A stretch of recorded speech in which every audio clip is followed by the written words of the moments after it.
No hay una entidad separada del deseo. Solo hay deseo. No hay sujeto que desee. El deseo adopta diferentes máscaras en diferentes ocasiones dependiendo de tus intereses. La memoria de estos intereses cambiantes entra en contacto con lo nuevo, y esto da lugar al conflicto. Y así nace el sujeto que elige, el sujeto que se establece a sí mismo como una entidad separada y distinta del deseo. Pero la entidad no está separada de sus cualidades. La entidad que trata de llenar o escapar del vacío, de la incompletitud, de la soledad, no es diferente de lo que está tratando de evitar. Eso es lo que es. No puede huir de sí misma. Lo único que puede hacer es entenderse a sí misma. Es tu soledad, tu vacío. Y mientras vea todo esto como algo separado de sí mismo, se verá sumido en la ilusión y en el conflicto eterno. Solo cuando experimenta directamente que es su propia soledad, puede liberarse del miedo. El miedo existe solo en relación con una idea, y la idea es la respuesta de la memoria en forma de pensamiento. El pensamiento es el resultado de la experiencia, y aunque puede reflexionar sobre la vacuidad, tener sensaciones al respecto, no puede conocerla directamente. La palabra soledad, con sus recuerdos de dolor y miedo, impide que el acto se experimente de una manera nueva. La palabra es memoria, y cuando la palabra deja de ser importante, entonces la relación entre el que experimenta y el que es experimentado es totalmente diferente. Así que esta experiencia es directa y no se hace a través de las palabras o la memoria. De modo que el que experimenta es la experiencia, y solo eso puede producir la liberación del miedo. Tenemos que entender el deseo, y es muy difícil comprender algo que es tan vital, tan exigente, tan urgente, porque en la satisfacción misma del deseo se engendra la pasión, con su placer y con su dolor. Y si queremos entender el deseo, es obvio que no puede haber elección. No podemos juzgar el deseo de ser bueno o malo, noble, ni podemos decir, conservaré este deseo y negaré el otro. Debemos dejar todo eso a un lado si queremos descubrir la verdad sobre el deseo, su belleza, su fealdad o lo que sea. O sigamos reflexionando sobre el deseo. Conocemos, ¿no es así?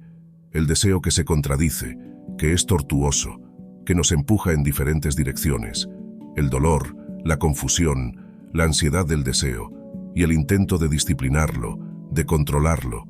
Y en la eterna batalla con él lo contorsionamos, alterando su forma, haciéndolo irreconocible.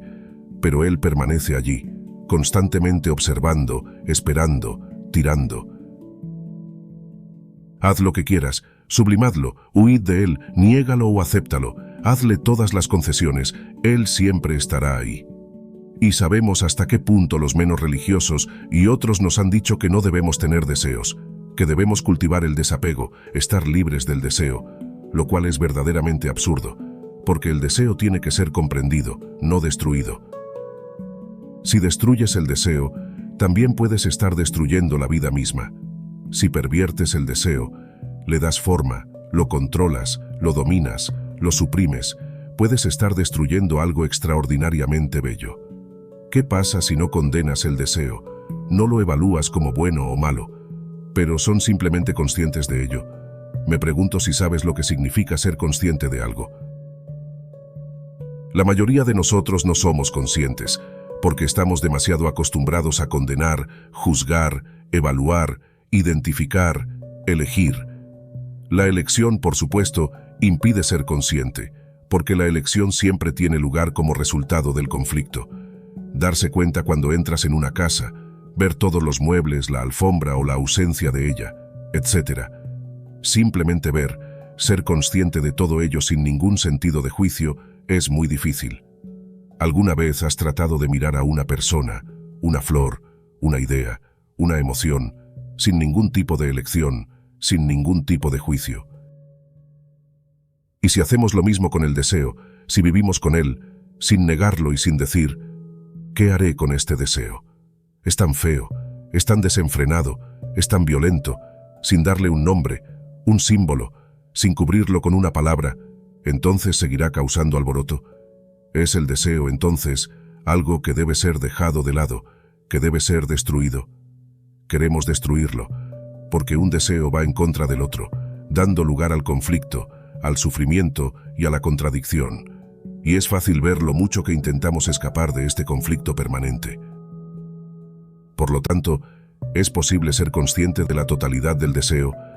Lo que quiero decir con totalidad no es solo un deseo o muchos deseos, sino la cualidad total del deseo mismo. Observamos una hermosa puesta de sol, un hermoso árbol, un río con un movimiento amplio, sinuoso, un rostro hermoso, y mirarlo nos da un gran placer, nos deleita. ¿Qué hay de malo en eso? Me parece que la confusión y el sufrimiento comienzan cuando este rostro, este río, esta nube, esta montaña se convierte en memoria, y estos recuerdos exigen entonces una mayor continuación del placer. Queremos que estas cosas se repitan. Todos lo sabemos.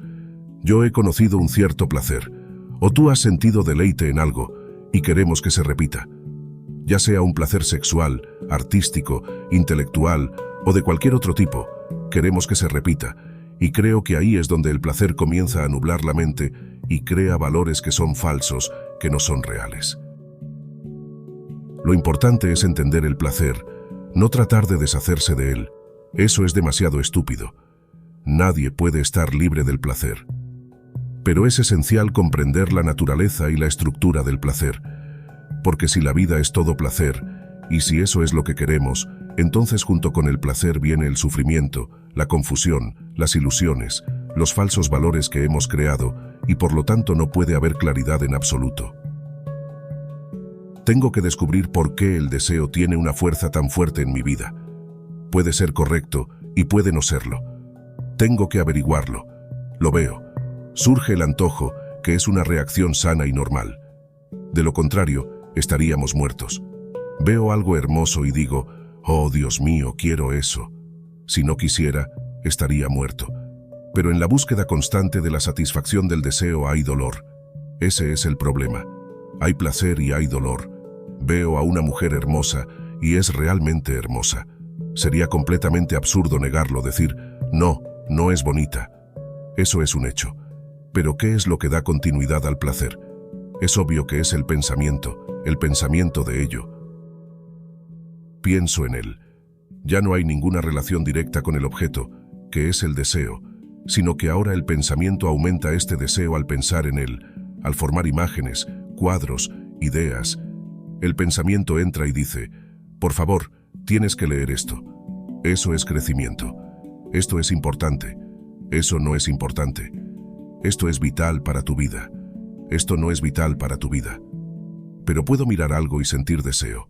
Y todo termina ahí, sin la interferencia del pensamiento.